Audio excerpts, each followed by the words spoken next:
Graça e paz, queridos irmãos, aqui é Débora Viana e nós estamos fazendo a leitura do livro Ainda Melhor que o Éden, de Nancy Guthrie, da editora Fiel. Hoje nós vamos dar continuidade no capítulo 5, primeiro tópico do capítulo 5, a primeira noiva. Aparentemente, há em nossos dias uma pressão excessiva quando se fala em cerimônia de casamentos. O pobre rapaz não precisa apenas conseguir a coragem para pedir a mão da moça. Ele precisa cuidar de toda a produção da proposta, contratar fotografia e talvez filmagem. Depois, há a criação de um site de casamento que inclui uma seção chamada Nossa História, que conta como eles se conheceram e ficaram noivos. Penso que se houvesse tal coisa como um site de casamento nos dias do Éden, no site de Adão e Eva estaria escrito: tomou, pois, o Senhor Deus ao homem e colocou no jardim do Éden para o cultivar e o guardar. Disse mais o Senhor: não é bom que o homem esteja só. Far-lhe-ei uma auxiliadora que lhe seja idônea. Gênesis 2, 15 a 18. Adão, o único humano no Éden, tinha diante de si essa enorme tarefa de encher, sujeitar e dominar a terra sob a autoridade de Deus.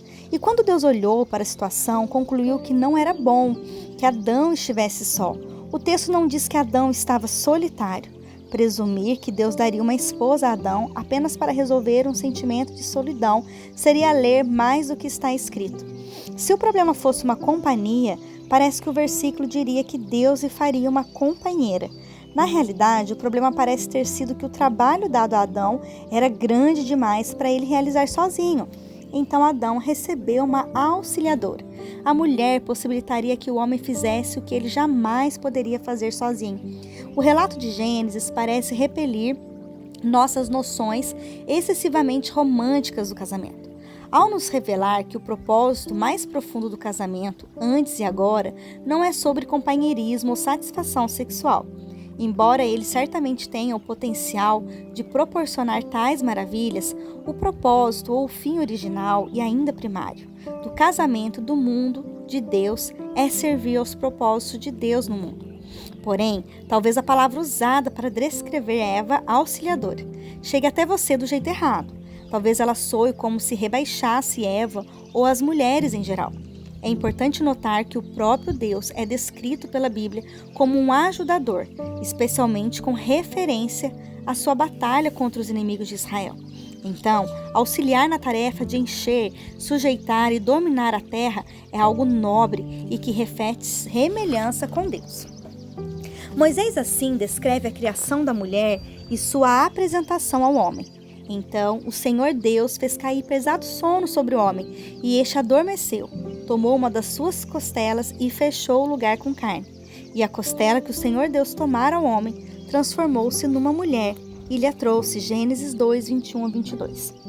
Um casamento divinamente arranjado não foi preciso um site de encontros.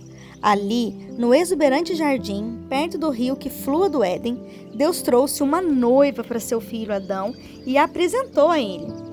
Adão tirou um dos melhores cochilos do mundo, acordou para receber um dos maiores presentes de Deus e participou da primeira cerimônia de casamento do mundo.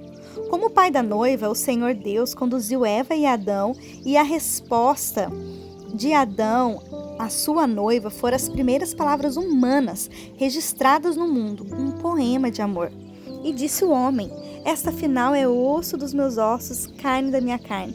Chamar-se-á varoa, porquanto do varão foi tomada. Gênesis 2, 23. Uma explosão de alegria do coração de Adão. Afinal, exclamou ele, todos os animais haviam desfilado diante de Adão para que ele pudesse nomeá-los. E embora vivessem e respirassem como ele, nenhum deles poderia ser seu parceiro nessa grande tarefa que Deus lhe dera. Afinal, expressa o desejo correspondido de Adão por outra criatura que fosse como ele. Não uma réplica, mas sim um complemento adequado. Deus formou Eva da própria carne de Adão, mas como um verdadeiro artista, refinou sua obra original, dando ela curvas mais suaves e feições mais refinadas. Após essa exclamação poética de Adão, é como se a narrativa dessa história de amor se virasse e falasse diretamente aos seus leitores originais, bem como a nós, ajudando-nos a fazer a conexão entre o primeiro casamento no Éden e todos os outros casamentos desde então. Por isso, deixa o homem pai e mãe e se une à sua mulher, tornando-se os dois uma só carne. Gênesis 2:24. O casamento deve ser uma união permanente, em uma só carne, de completa autoentrega, mais profunda até do que a relação entre pais e filhos. Casar-se é partilhar tudo: corpos, dinheiro, esperança, problemas, sucessos e fracassos, saúde e doença, até que a morte separe.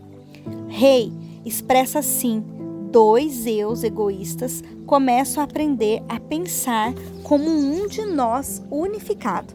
Nesse primeiro casamento, Adão e Eva nada tinham a esconder, nada a proteger e tudo a partilhar. O presente deles era rico em relacionamento e seu futuro era radiante de propósito e possibilidades. Não seria ótimo se pudéssemos parar a história do casamento humano bem aí?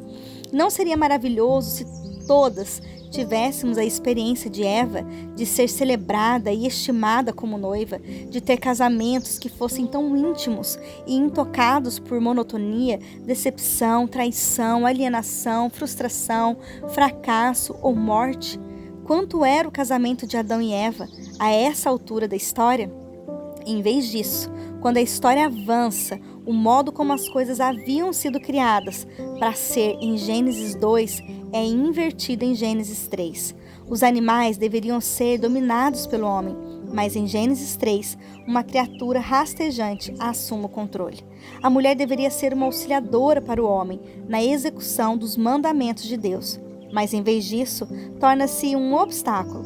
O homem deveria exercer liderança graciosa sobre sua esposa e protegê-la do perigo.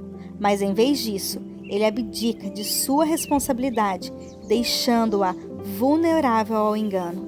Custa acreditar que as mesmas duas pessoas que estavam nuas e desavergonhadas estejam poucos versículos depois tentando cobrir sua vergonha. Custa acreditar que a mesma pessoa que estendeu a mão para acolher a mulher, exclamando afinal, poucos versículos depois, esteja apontando o dedo para ela e culpando-a, dizendo: a mulher que me deste por esposa, ela me deu da árvore e eu comi. Gênesis 3:12. Aquele era um casamento com uma missão: encher a terra com descendentes, sujeitá-la, dominá-la. Aquele era o par perfeito formado no céu sobre a terra. Todavia, algo deu terrivelmente errado nesse casamento, como ocorre em tantos outros. Essa parceria, pensada para abençoar o mundo, trouxe sobre o mundo uma maldição. O deleite inicial se dissolveu e, em meio à rejeição da ordem divina, acusações mútuas e culpa avassaladora transformou-se em ocultação, alienação e conflito. Gênesis 3 explica por que tantas pessoas que se casam com elevadas expectativas depois veem que estavam nutrindo grandes decepções. E a mulher, Deus disse: multiplicarei sobremodo os sofrimentos da tua gravidez. Em meio de dores darás luz filhos. O teu desejo será para o teu marido e ele te governará. Gênesis 3:16. Deus disse a Adão e a Eva que a maldição vai penetrar o relacionamento de uma só carne que eles desfrutam e a missão na qual estão envolvidos, de modo que serão para sempre alterados de 3 maneiras específicas. Primeiro, em vez de encher a terra de filhos de forma indolor, o cumprimento daquela parte de sua tarefa será doloroso. Deus não estava falando apenas da dor do parto. Não há epidural forte o bastante para anular a dor decorrente não apenas de dar à luz, mas também de ser uma pecadora, criando um filho pecador neste mundo amaldiçoado pelo pecado. Às vezes, queríamos que houvesse alguma maneira de nos anestesiar para as profundas dores que o profundo amor por nossos filhos ou o profundo desejo de ter filhos cria em nossas vidas, não é? A dor profunda de ver nosso filho ser deixado de lado, ficar para trás, ser oprimido ou subestimado. Até nos tornarmos pais, simplesmente não sabíamos quanto poderíamos gemer por causa de uma dor que nosso filho sente ou por causa de um estilo de vida que ele escolhe. Mas todo pai ou qualquer pessoa que tenha desesperadamente tentado ter filhos jamais contestaria: em meio de dores darás à luz filhos. Deus disse a Eva que o desejo dela seria para o seu marido. Nós queremos desejar nosso marido. Então, inicialmente isso não soa como um problema. E honestamente, o significado de desejo nesse versículo é debatido. Mas parece útil que a palavra seja usada logo no capítulo seguinte. E nas duas vezes é Deus quem está falando, de modo que podemos antever uma consistência de significado. Quando viramos a página de Gênesis 3 para Gênesis 4, vemos que Caim, o filho de Adão e Eva, estava com tanta inveja que queria matar seu irmão Abel. O Senhor disse a Caim: eis que o pecado jaz à porta, o seu desejo será contra ti, mas a ti cumpre dominá-lo. Gênesis 4:7. Claramente o pecado queria controlar Caim, queria dizer-lhe o que fazer, ou seja, matar Abel, seu irmão. Então, isso nos dá uma ideia do que Deus estava dizendo à mulher no capítulo anterior. O pecado por ela cometido a havia mudado seu marido e, portanto, mudado o relacionamento entre eles. Ela fora criada para estar ao lado dele e ajudá-lo na missão que Deus lhe dera. Mas agora a liderança dele na missão será fonte constante de atritos. O pecado deturparia o modo como ele foi criado para liderar. Em vez de amorosa e graciosamente abrir o caminho para servirem juntos a Deus, o marido tenderia a uma liderança áspera, autoritária e até mesmo opressora, ou proporcionaria pouca ou nenhuma liderança. Em vez de dominar junto a ela, ele buscaria exercer domínio sobre ela. Em outras palavras, o casamento deles precisaria desesperadamente da graça, assim como todos os casamentos desde então. Àquela altura deveria estar claro para Adão e para Eva, e certamente estar claro para nós, que não estamos mais no paraíso. Contudo, aquela história de amor não termina em absoluto desastre, mas sim em esperança. Em meio à maldição, veio uma promessa que nos encheu de esperança para o futuro, a promessa de um filho que um dia nasceria deles e que esmagaria a cabeça da serpente. Incutiu em Adão e Eva um senso de expectativa. Eles começaram a aguardar o nascimento de um segundo Adão, que seria um noivo mais fiel do que o primeiro Adão, assim como o nascimento de uma segunda Eva, que seria uma noiva pura, diferente do que Eva havia sido. E nós estamos em algum lugar no meio dessa magnífica história. Sabemos como é experimentar o desejo que Adão teve no Éden por alguém com quem compartilhar a vida. Não uma réplica de nós mesmas ou de nossos opostos, mas nosso complemento. E algumas de nós conhecemos a sensação de dizer: afinal eu o encontrei. Mas algumas de nós também sabem como é perder aquele que pensávamos ser o homem de nossa vida.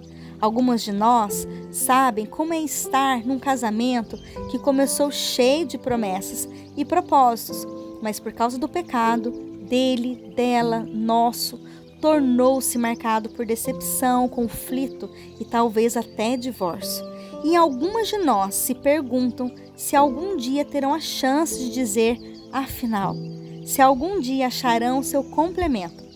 Então, o que esse casamento no Éden, na verdade, um casamento que perpassa as Escrituras e chega ao presente, tem a dizer àqueles de nós que ousam esperar que a imensa alegria de um casal apaixonado expressa no primeiro poema de amor deste mundo pode ser não apenas restaurada, mas também ultrapassada? Muita coisa. Cada uma de nós é convidada para o felizes para sempre dessa história.